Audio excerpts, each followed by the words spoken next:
Hi, my name's Mark Howell, and I'm a student machinist at Indiana University East. What you see here is a 4-inch diameter bar of aluminum mounted up on our LatheMaster lathe, which we purchased for this project. The particular project is actually for a summer research scholarship that I was awarded in summer of 2009. I had originally proposed to build a Stirling engine. Stirling engines are unique in the fact that they run off of any external heat source, and internally they are a closed system, so they are much simpler than internal combustion engines. By using the Stirling, we can heat it from the outside.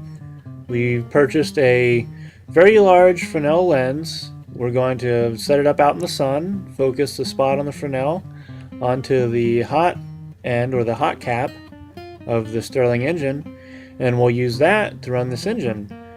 Typically, they'd be run off of an open flame of some sort, be it alcohol or a methanol type burner.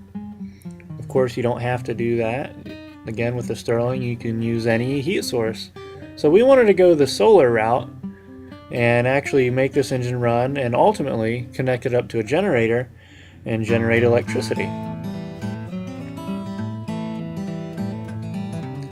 So what I'm doing now on the piece that's in the lathe is kind of checking it, polishing it up a little bit. It's getting, well, fairly close to the diameter I wanted it to. Still needed work, you know. What you see here is the part actually cut off already from the lathe, and it's up in the milling machine. So even though I had a round piece of bar stock, the part I need is square. So after trimming up the part out of the bar stock, time to cut it out with the mill.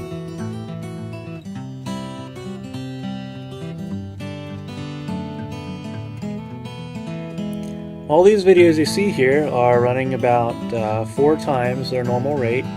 So this entire process here with the mill took me about 12 minutes or so. And in this video it's only going to take about 3. As you can see, it's just a very much repetitive process.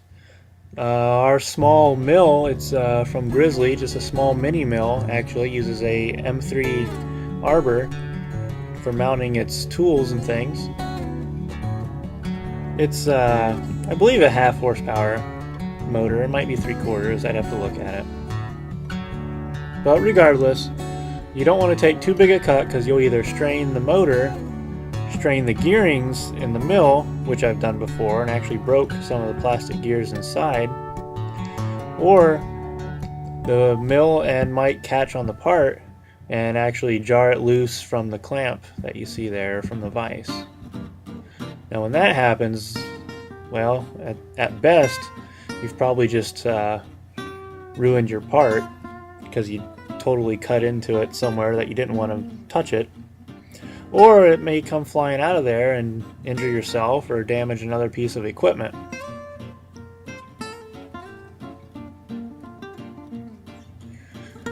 As you can see, those aluminum shavings are flying off pretty much everywhere. You can see them laying all over the mill itself. And that's pretty normal for a project like this. You're carving away so much aluminum, you just get stuff everywhere.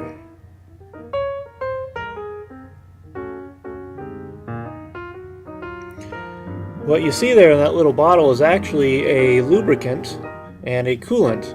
It's a type of oil mixed with water. It's actually, the two actually do mix. It's some kind of special chemical, oil anyway. And it gets between, of course, the cutting blades of the end mill and the part itself to lubricate it, and having all the extra water in there actually helps keep it cool. What we see now is back to the lathe, actually. This is before that milling operation you just saw, and this is just facing the part, actually.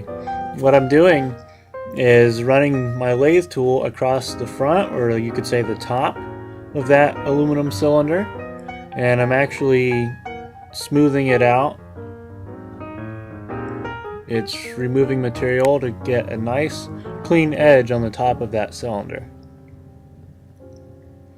The reason why it's so rough and that needs to be done is we started with an aluminum bar that was about a foot long, and we had to cut it in half somehow, so we just used a Sawzall from Black & Decker, I do believe, and just used that big honking unit, and after much time we carved through it, and of course that left a very, very rough surface.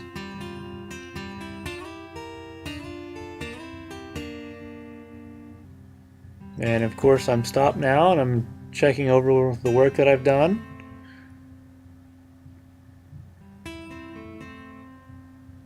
I'm always having to stop and revert to the drawings, measurements, make sure I'm doing what I'm supposed to be doing. Thanks for watching.